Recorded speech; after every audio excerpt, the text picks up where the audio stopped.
David खाने की delivery देने के लिए पूल पर गया। वहां एक खूबसूरत लड़की ने तुरंत उसका ध्यान खींच लिया। जब वो बात कर रहा था तभी वो लड़की उसके पास से गुजर गई। डेविड की नजरें उसे जाते हुए लगातार देखती रहीं। उसने एक लड़की से पूछा जो तैर रही थी। तब उसे पता चला कि उसका नाम ऑटम है और जिस लड़की को उसने अभी देखा था वो उसकी बहन है। उसका नाम समर है। उस दिन से डेविड समर के बारे में सोचना बंद नहीं कर पाया।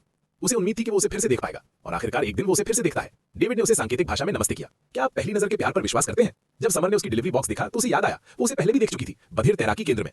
समर का स्कूटर खराब हो गया। डेविड ने उसे चेक किया और पाया कि बस एक छोटा सा प्रॉब्लम था।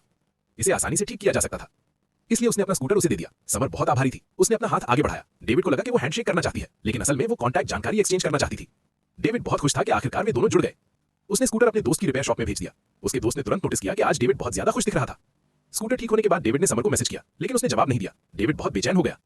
लेकिन सच ये था कि समर हर दिन बहुत व्यस्त रहती थी। उसे दिन में काम करना पड़ता था और सांकेतिक भाषा की क्लास भी लेनी पड़ती थी, और रात में वो अपनी बहन को लेने जाती थी। उसे मैसेज अगले दिन सुबह दिखाई दिया। उसने तुरंत माफी मांगी और मिलने का समय तय किया। समर ने डेविड की मदद के लिए उसे धन्यवाद दिया। वो उसे पैसे देना चाहती थी, लेकिन डेविड ने मना कर दिया।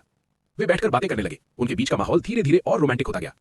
समर ने अपनी घड़ी देखी और कहा कि उसे जाना होगा। उस दोपहर उसे काम पर जाना था। तभी डेविड को एहसास हुआ कि वो सच में कितनी व्यस्त रहती है। कभी कभी उसके पास खाने का भी समय नहीं होता, इसलिए डेविड ने उसके लिए एक बड़ा लंच तैयार किया। समर बहुत खुश हो गई। काफी समय बाद उसने इतना अच्छा खाना खाया था। अपनी छुट्टी वाले दिन डेविड ने समर को बाहर घूमने के लिए बुलाया। वो उसे एक शोरगुल वाले बार में ले गया। समर हैरान थी। वो सोच रही थी कि वो उसे यहाँ क्यों लाया है। फिर डेविड उसे एक बड़े स्पीकर के पास ले गया। दोनों ने अपने हाथ स्पीकर पर रखे। कंपनों के जरिए समर ने आवाज को महसूस किया और वो समझ गई कि डेविड क्या महसूस करता है। फिर वे एक शांत पार्क में गए। डेट के लिए वो बिल्कुल सही जगह थी। वे देर रात तक साथ रहे। दोनों में से कोई भी अलविदा कहना नहीं चाहता था। तभी अचानक समर को अस्पताल से एक मैसेज आया। उसकी बहन का एक्सीडेंट हो गया था। वो तुरंत अस्पताल भागी। जब तक वो वहां पहुंची तब तक उसकी बहन सुरक्षित थी, लेकिन समर खुद को दोष देने लगी। उसे लगा कि ये उसकी गलती है क्योंकि वो उसके साथ नहीं थी। अगले कुछ दिनों तक डेविड से समर की कोई खबर नहीं मिली। जब उसने उसे फिर से पुल पर देखा तो उसे एक दिल तोड़ देने वाली खबर मिली। समर ने कहा कि वो अब उससे मिलना नहीं चाहती। उसने कहा कि उसे अपनी बहन का ख्याल रखना है और उसके पास 2 बधिर लोगों की देखभाल करने की ताकत नहीं है। डेविड का दिल टूट गया। उसकी मां ने देखा कि वो बहुत उदास है। डेविड ने अपनी मां को सब कुछ बता दिया। उसने कहा समर बहुत दयालु और जिम्मेदार है, लेकिन वो हमेशा दूसरों को खुद से पहले रखती है। शायद इसी वजह